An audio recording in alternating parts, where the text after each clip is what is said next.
সবাইকে আমন্ত্রণ কুল স্পোর্টস 24 এর শিরোনাম শুনছিলেন, সাথে আছি আমি জহির সাগর।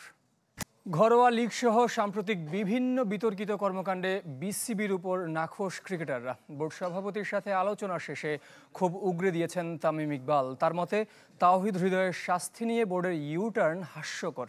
বিপিএলে ফিক্সিং অভিযোগ তদন্তাধীন অবস্থায় নাম প্রকাশ্যে আসা ক্রিকেটারদের জন্য অসম্মানের বলেও জানিয়েছেন তামিম।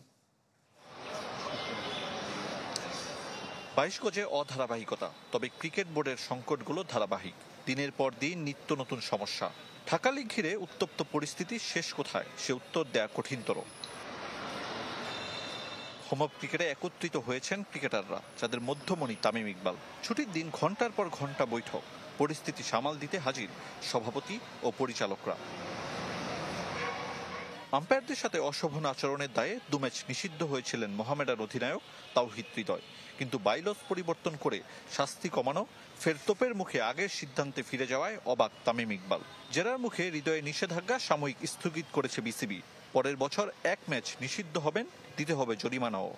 এটা কোন রুলে কোন দিকে কিভাবে করছে এটা আমার কাছে জানা নাই। সো এই জিনিস নিয়ে আমরা খুব ওয়ারিড ছিলাম। এটা actually it was very funny. এটা কোনোভাবেই সাসপেন্ড হতে পারে না, বিকজ যে ছেলে অলরেডি সাসপেনশন হয়েছে, তাকে বিসিবি অ্যালাউ করেছে খেলার জন্য 2 ম্যাচ, তাকে আবার আপনি কিভাবে সাসপেন্ড করতে পারেন? শাহিনপুকুর গুলশান ম্যাচ নাড়িয়ে দিয়েছিল ঢাকা লিগ। ফিক্সিং সন্দেহে শাহিনপুকুরে 2 ক্রিকেটারকে নিয়ে প্রকাশ্যে দুর্নীতি দমন ইউনিটের তদন্ত প্রক্রিয়া সম্মানহানি বলে মত। যদি ওখানে কোনো ধরনের কোনো কারাপশন হয়ে থাকে বা কোনো প্লেয়ার কোনো রং ডুইংসে থাকে, আমরা সবাই চাই এটার শাস্তি হোক, আমরা এটার সাথে 100%।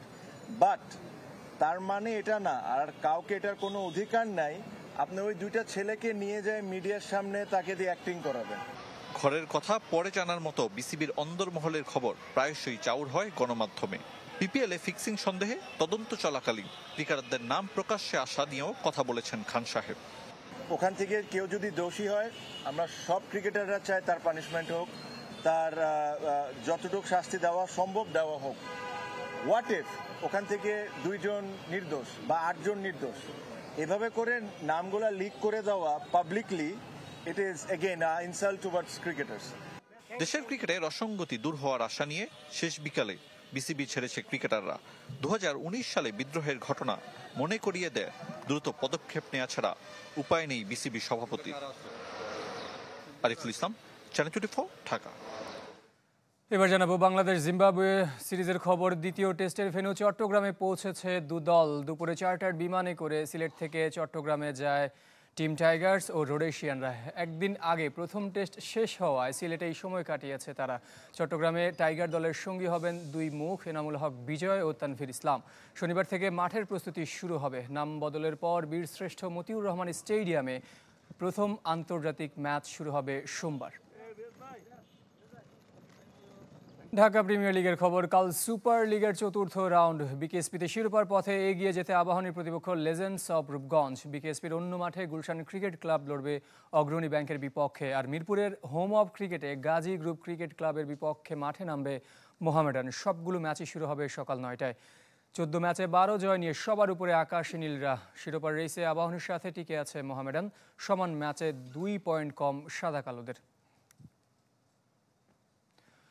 কাতারের রাষ্ট্রীয় সফর শেষে দেশে ফিরেছেন 4 নারী ক্রীড়াবিদ। গণমাধ্যমের সামনে তুলে ধরেছেন সেখানকার অভিজ্ঞতা। সঙ্গে কাতার ফাউন্ডেশনের প্রধান নির্বাহীর সাথে দেখা করে ফুটবল মাঠ, উন্নত ডরমিটরি, জিমনেশিয়ামের অনুরোধ জানিয়েছেন তারা। মিলেছে আশ্বাসও। ভোরে কাতার থেকে ফিরে বিকেলে ফরেন সার্ভিস একাডেমিতে 4 নারী ক্রীড়াবিদ। প্রথমবারের মতো প্রধান উপদেষ্টার সাথে রাষ্ট্রীয় সফর সঙ্গী হয়েছিলেন তারা। গণমাধ্যমের সামনে তুলে ধরেছেন নতুন অভিজ্ঞতা।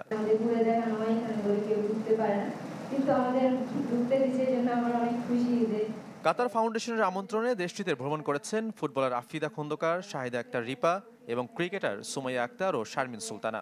দেখা করেছেন ফাউন্ডেশনের প্রধান নির্বাহী শেইখা হিন্দ বিনতে হামাদ আল থানির সাথে। তার কাছে তুলে ধরেছেন দেশের ক্রীড়াঙ্গনের হালচাল। কাতারে নারী দলের ক্যাম্প সহ দেশে নিজেদের জন্য মাঠ, উন্নত ডরমিটরি ও জিমনেশিয়ামের আবদার ছিল ফুটবলারদের।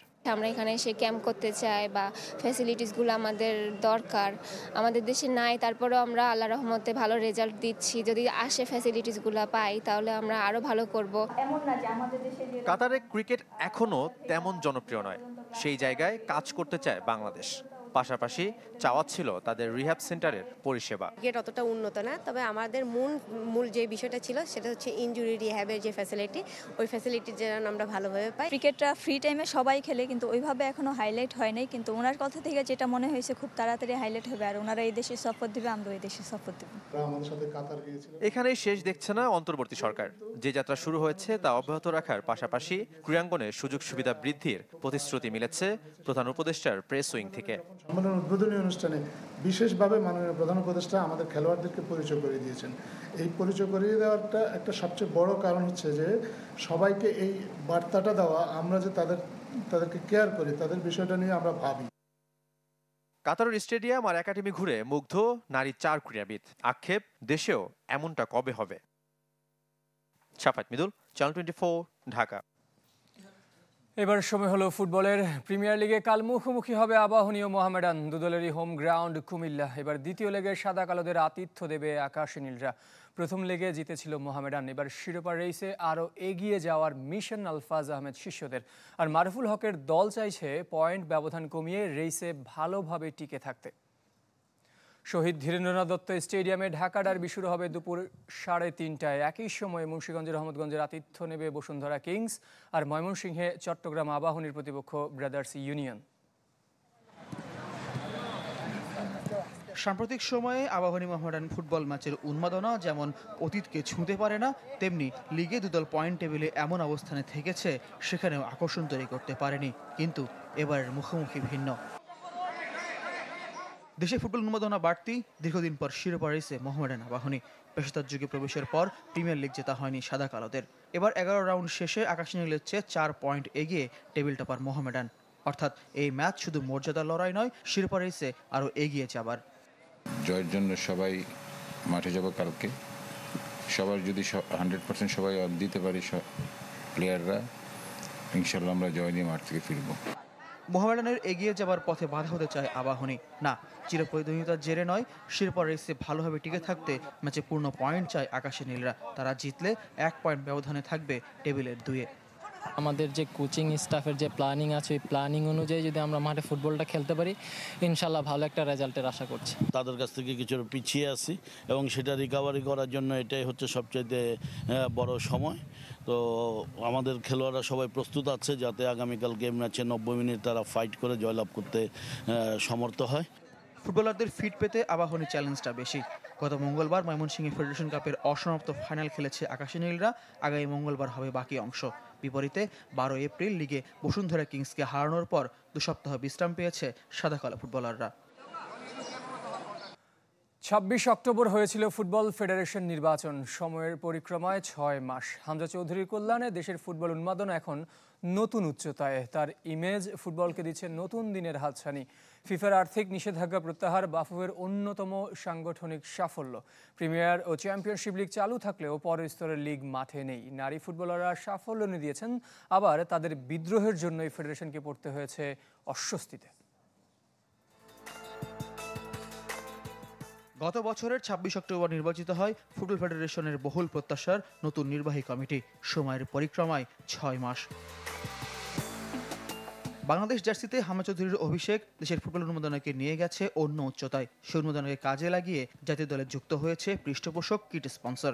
নির্বাচনের পরপরই নারী দলের দ্বিতীয় সাফ শিরোপা যেমন ভাবমূর্তি উজ্জ্বল করেছে, কদিন পর হেড কোচ ইস্যুতে সিনিয়রদের বিদ্রোহ ফেডারেশনকে অস্বস্তিতে ফেলেছে।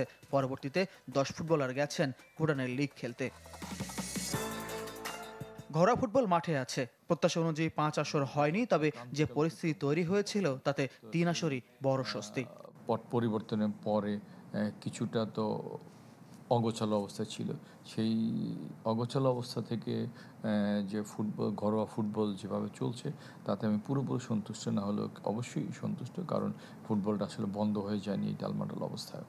বাফুফের ওপর ফিফার আর্থিক নিষেধাজ্ঞা ছিল, সেটি কেটেছে, যা সাংগঠনিকভাবে অন্যতম সাফল্য ফেডারেশনের। তবে জাতীয় ক্রীড়া পরিষদ থেকে জাতীয় স্টেডিয়াম ব্যবহার উপযোগী করে বুঝে পাবার পুরনো চ্যালেঞ্জ এখনও রয়ে গেছে।